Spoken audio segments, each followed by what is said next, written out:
After the Portuguese advent of India, many other countries of Europe too started taking interest in Southeast Asian trade. First of all, let's see how the Portuguese got themselves established in India. All these European countries, as they arrived one by one here and they started entering into the political theme too, the Indian history started undergoing a lot of change. It changed India too. They all came to India with the sole purpose of making wealth. Later on, many other objectives too got added. That we'll see later on. Portuguese were the first to arrive in India. As Vasco da Gama came, met the Zamorin kings at Calcutta, he was able to make the Portuguese fly high here in India. Francisco de Almeida was the first viceroy.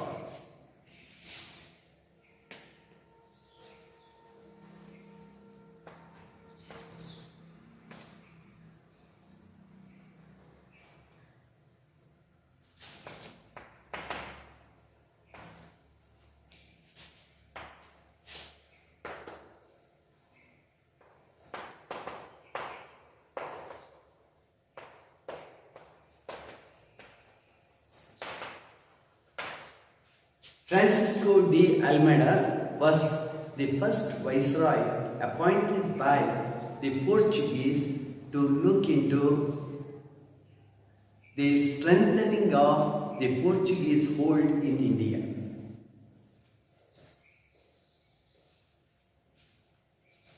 He came up with a policy called as Blue Water Policy.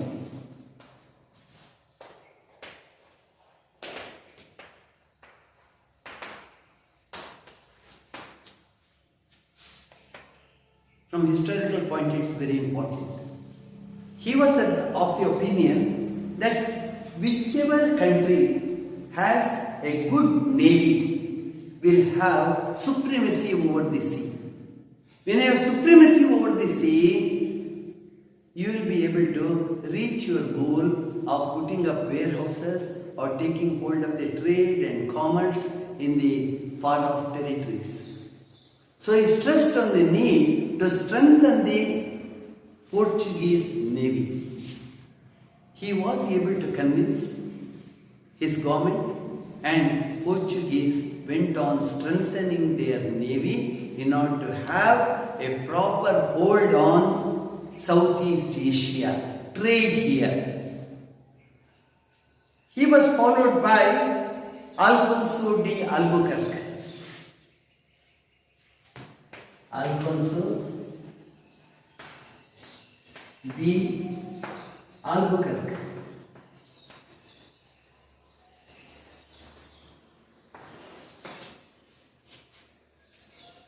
Alfonso de Albuquerque, we regard him as the founder of the Portuguese Empire in India. He did a lot. He worked a lot. He executed his plans and he was able to build a Portuguese empire in our country. He brought forces from Portugal. He even waged a war with the Sultan of Bijapur and he was able to win over Goa. The Sultan of Bijapur had to concede defeat and give away Goa to the Portuguese. Goa became the Portuguese headquarters in India. They were able to put up warehouses in a few other places too, but ultimately Goa remained to be their headquarters till they left India in 1961. But after the British came to India and the French came, the Dutch came, the Portuguese ambition of taking over this entire land that had a big setback. They could not do it. They had to confine themselves to Goa, Diu, Daman and a few other small places. The British and the French, they had mighty forces. So even though they were far off from Europe, they had to fight with the armies of the nations in Europe. The fight they had there got spread over to the Indian subcontinent. Now let us take up the Dutch.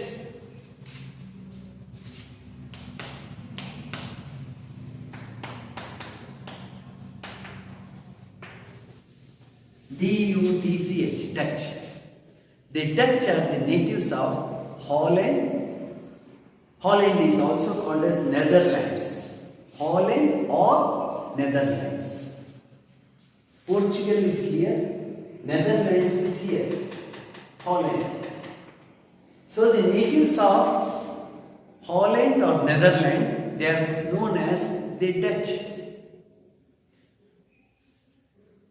So the Dutch were the second European nation to arrive in our subcontinent. They not only concentrated on India, they started concentrating on Malaysia, Sumatra, Indonesian islands here. So they too had a great ambition. In India, they put up their warehouses in Surat, present Gujarat, Surat, Brosh, Cambay, Cochin in Kerala, Nagapattinam on the eastern coast of India, Masulipattnam, Chinsura. So in a number of places all over the coast, the Dutch put up their warehouses. They broke the monopoly of the Portuguese. See, these impacts we should be able to understand. To begin with, the first 100 years after the Portuguese came to India, there was no one to block them.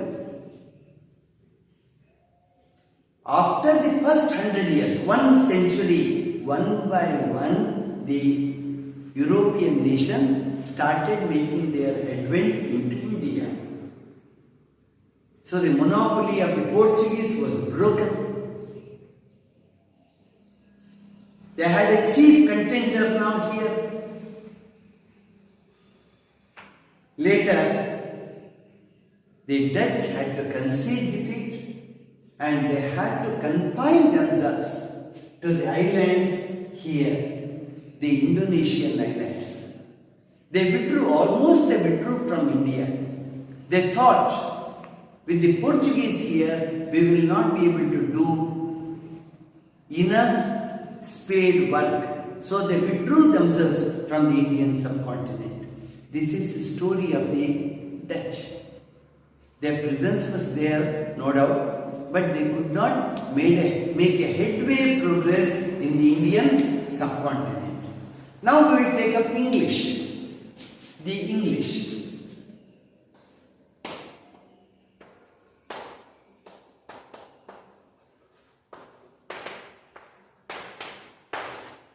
You call them the English because they are from England.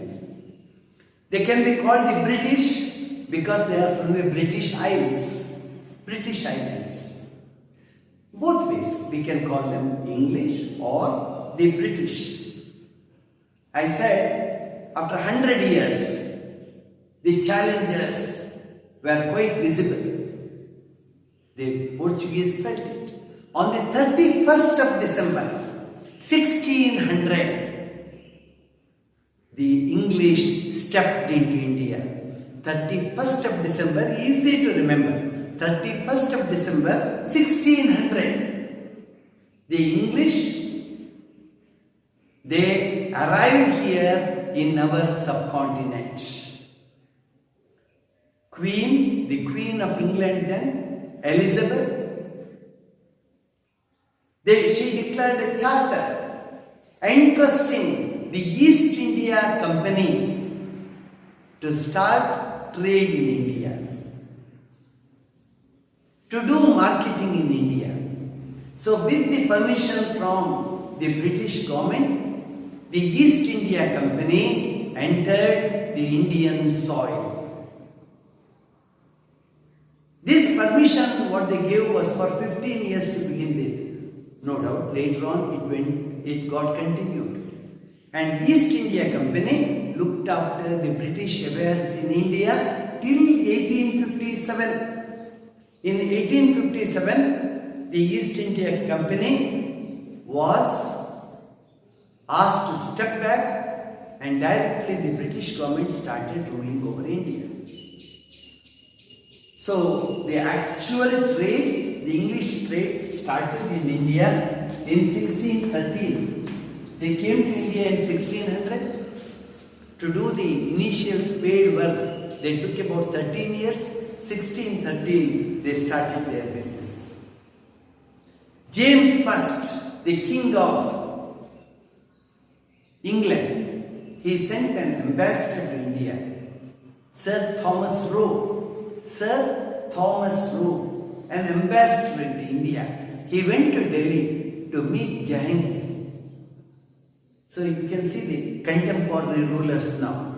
The British came to India when Jahangir was ruling the Mughal Empire in India. He was the head emperor of the Mughal Empire. Sir Thomas Roe went to Delhi to meet Jahangir and make a formal request to give them permission to start trading in the Indian soil. So the royal permission was given. Mainly Agra, Ahmedabad, Broch. These were the three places where the British started their trade. They built their warehouses. Then they took Madras from the Chandragiri king. Madras was a village. It was a small village. The village was taken over by the British from the Chandragiri king, and they built a strong fort there, the St. George Fort. St. George Fort for all their business. Because your business, when you put up a warehouse, it needs protection. It needs a wall all around. Then you need a small army. It goes on getting built up like that. So, the Prince of England gave Bombay next. The Prince of England, Charles II, during his regime, he gave Bombay. Bombay was also a clump of a few villages. It was given away to the East India Company on an annual rent of 10 pounds. We really get amazed. Prince of England gave Bombay, a cluster of a few villages, to the East India Company on an annual rent of 10 pounds. 10 pounds. The English purchased 3 villages on the banks of Hooghly. There they built Fort William. They built their fort. Their ambitions were great. That turned to be city of Calcutta later. So Bombay, Madras and Calcutta, all these cities were built initially by the British to safeguard their interests. So these became the centers of the British presidencies in India. The British had 3 presidencies in India by the same names. Calcutta became their capital city in India. British India had its capital as Calcutta. Civil and criminal procedure code was administered because the British wanted to have a hold on the legal aspects too in running trade here. That's all about the initial spade work of the British. Now French, the fourth.